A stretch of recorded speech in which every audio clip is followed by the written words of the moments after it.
భద్రాద్రి కొత్తగూడెం జిల్లా ఖమ్మం, నల్గొండ, వరంగల్ పట్టభద్రుల ఎమ్మెల్సీ ఉప ఎన్నికల్లో తమ అభ్యర్థి గెలుపు కోసం ఓటుకు నోటేస్తున్న కాంగ్రెస్ పార్టీ ఎన్నికల కమిషన్ నిబంధనకు తూట్లు పడుస్తూ అధికార కాంగ్రెస్ పార్టీ వారు యథేచ్ఛగా డబ్బులు పంపిణీ చేస్తూ ఓటర్లను ప్రలోభాలకు గురిచేస్తున్నారు.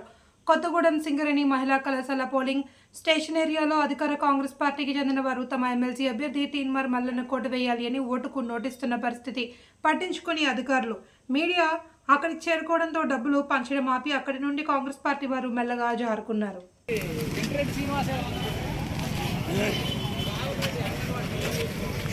ఒకసారి చేయించండి.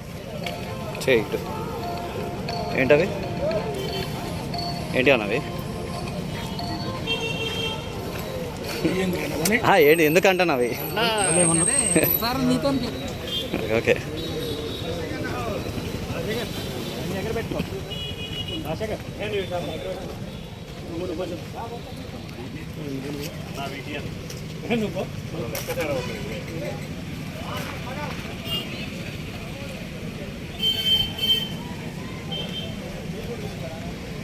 ఏం చేస్తారన్నా?